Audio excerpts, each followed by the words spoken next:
Okay, welcome back. Week 7. This Friday we will be posting a midterm, and midterm is going to be a take-home challenge, and you will be asked to describe some use cases and put together a UML diagram. So today I would like to demonstrate a very similar exercise, and I posted this link to an example of yet another business requirements document, which essentially describes a small airline reservation system. And I would like to go through this system right now and break it down to use cases, but also I will try, essentially thinking, try to put together a bit of a UML use case diagram. I specifically would like to focus maybe a little bit more on use case extensions and includes. So we mentioned before that the use case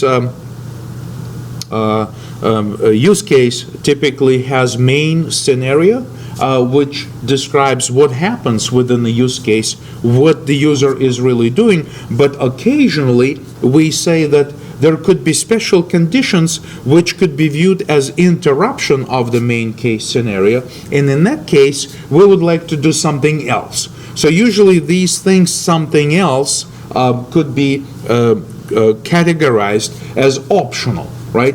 So we formally refer to these as extensions of use cases, and extensions can be viewed as interruptions of the normal case flow, the normal main scenario case flow within the use case.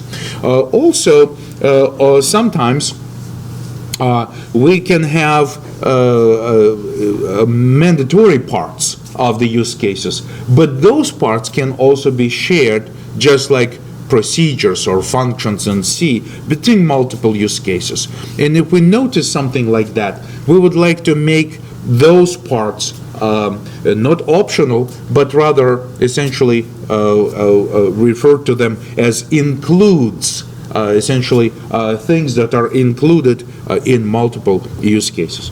So let's try to go over this example here, and apparently it's written with the expectation that there's enough information to actually write a small application, right? Similar to what we have in our semester project challenge. So here, this is an airline reservation and ticketing for a single airline.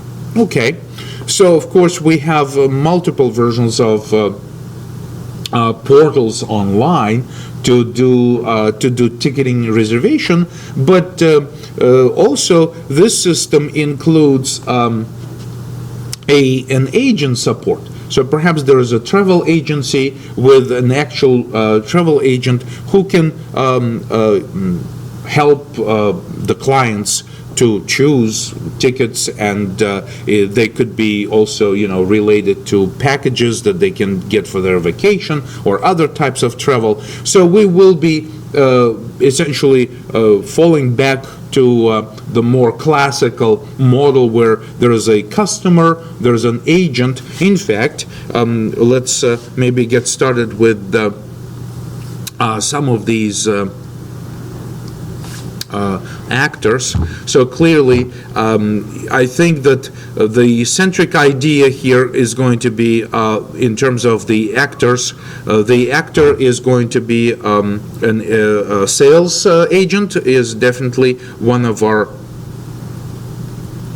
actors in the system, and of course a customer may also get involved and do things online, for instance, right? So this will be our customer. So, and we will be considering what the system will offer to, in terms of the functionality, to a sales agent for this ticketing system, and also customer who could individually go on the website, for instance, and look up reservations and schedule and other things. So let's see. let's go over this description. And it says the software shall keep track of reservations and ticket sales for flights to various destinations, right? So apparently we can start talking about reservations, and we can say make reservation. This is definitely going to be one of the important use cases for us, and clearly an agent can make a reservation. Perhaps a customer also could make a reservation online, but I will just keep reading to make sure that we allow that to happen. So I'll just follow the description that we have here. Support boarding of flights based on boarding passes. So this is actually an interesting, a different view of things that are happening here. So boarding, right? So in terms of boarding, we can say that we have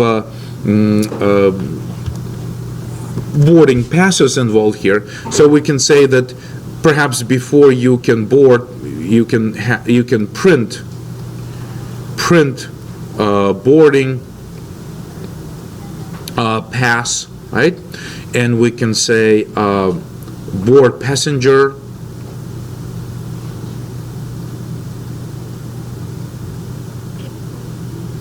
because these are important use cases. But of course, in this case, or in these two examples of use cases, of course, it's no longer the agent that executes these use cases that do something in the system. Rather, it's more likely some sort of an airline staff that is responsible for this type of use cases, right? So this is something that airline staff will be able to do. Basically, the customer already has a ticket, so they come over to the airport, they're ready to travel, so they will be interacting directly with the staff of the airline, and they will be printing boarding passes, handing them over, obviously checking the passports or whatever it is required for travel, or some other type of identification, and eventually board the passenger. But clearly, printing boarding pass and boarding the passenger will be making updates in the system, so we know who is actually flying on the aircraft and so forth. So this is something that our description tells us. Now, notice that I place the agent and the customer on the left-hand side of my diagram, or whatever I'm planning to do right now, whereas the actual staff that does boarding, I placed on the right-hand side.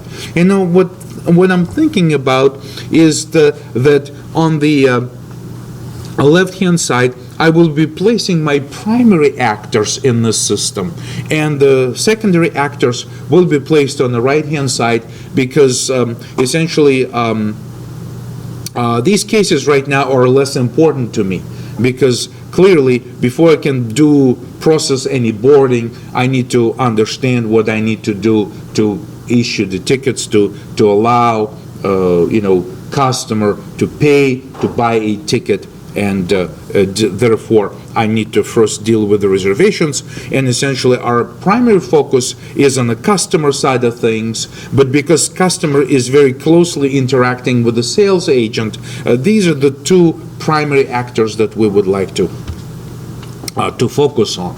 So things like boarding passes and boarding passengers are essentially secondary use cases, and therefore staff here is also secondary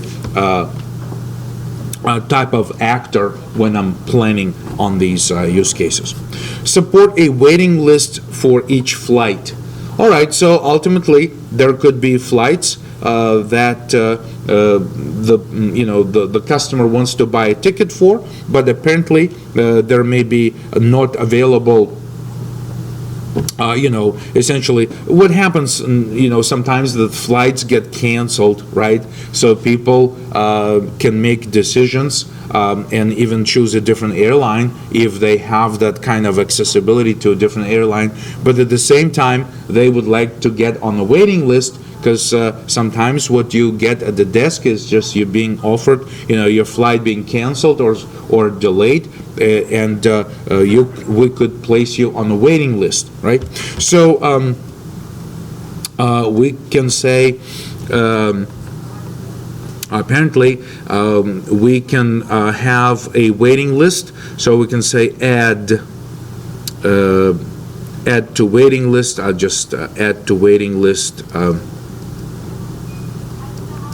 type of use case, and therefore this could be perhaps, maybe I'm thinking that this can be a possible extension of the reservation, right? So someone wants to make a reservation or update a reservation, and optionally they can be focusing on a certain flight, and they can say, I would like to be added to the waiting list if possible, right? So these type of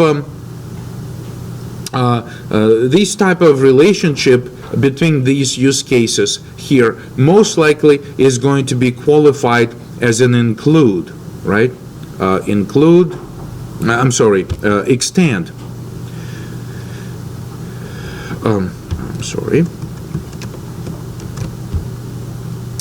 Extend. We would like to annotate relationship between the, let me actually record this piece.